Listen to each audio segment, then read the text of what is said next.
Shelley?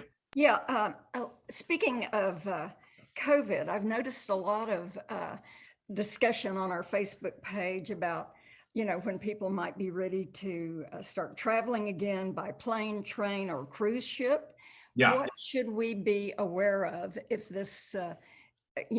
we want to make this plan?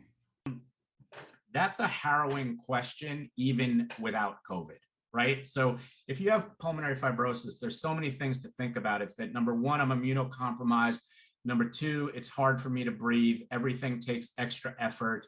I need this oxygen. The airlines have so many restrictions. The cruise ships have so many restrictions. What happens if I get sick? What happens if my oxygen concentrator breaks down? Et cetera, et cetera, et cetera. And so already it's like we're planning this manifesto as to we have to do these 500 things. With COVID, it just throws like a gigantic, multiplies everything I just said by 100. And also, when it comes to risk and benefit, the risks are real and the risks are high. So in my opinion, I don't think now is the time to travel, period, unless you're going by car and the other people in the car. So I'm extremely careful. I think I'm the most careful person I know as it relates to COVID because I've seen what it can do. I don't want it at any costs. But in my opinion, unless the travel is absolutely necessary and, kind of worth rolling the dice of you dying, then I would hold off. The vaccinations are good. Okay, the vaccinations are like a bulletproof vest, though. Okay, if you happen to get hit in the vaccination, then yeah, it's going to hurt, but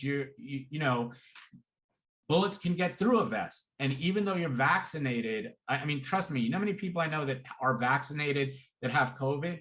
A lot. And the thing is, it's not that I believe that people with chronic illness are more susceptible to catching COVID, in the sense that I don't think that the people in this group are necessarily, like, given the same exposure, necessarily going to catch it more than somebody who doesn't have PF. But I do believe that if you do get it, it's going to be a rougher road.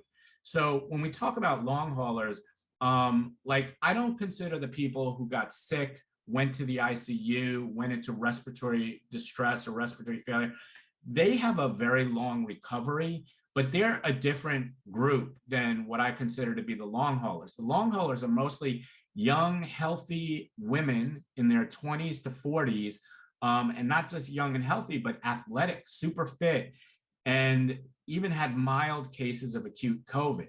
But for whatever reason, and I think the reason lies in the fact that women in their 20s and through 40s have the highest, the strongest immune systems possible. And I think that why many of them have become long haulers is because their immune system is just hypercharged.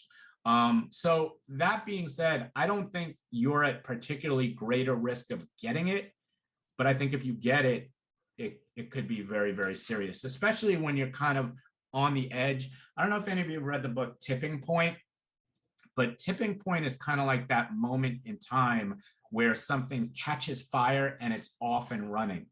And, for a lot of people with chronic diseases, it's like we can move further or closer to our tipping point, right? And there's that tipping point, which is the point of no return, where if you get there, you're going to be in trouble. So to me, I say, well, yeah, I'd really like to fly. I'm a big traveler. I'm a big international traveler. I've taken one trip during all of COVID because if I didn't, I was going to get in trouble.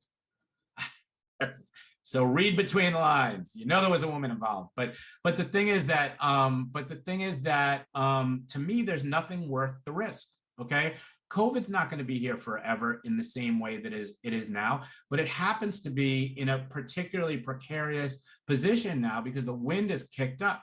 Okay, the COVID winds have kicked up with respect to new variants. Okay, and let me just put variants in perspective for you. A lot of us think that the variant kind of loses steam as we go along and as we have more variants, right? It's not really like that. Okay, some variants do, and some diseases do actually just kind of fizzle out. But the COVID bug or COVID or any type of virus or what have you, it's just constantly mutating. It's like a Rubik's cube, right?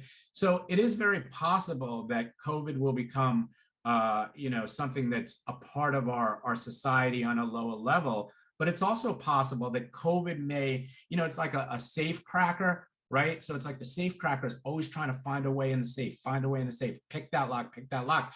And the more time that goes by, the less people that get vaccinated, the more interactions we have, the less precautions we take. That's the more time that you're giving that safe cracker a way in. And we don't know what's going to be that particular variant that could eradicate mankind. So it's, and I don't say that to just give you a pep talk on a Saturday morning. But the thing is, it's something that should not be played with. It's something that should be taken seriously. And my personal opinion is, vaccinated or not, you shouldn't be flying. There's nothing you could do to get me on a cruise. I was not a cruiser before. I certainly wouldn't want to be. I mean, look, didn't we learn from cruising? Like, you can't get back to shore. No one will take you in.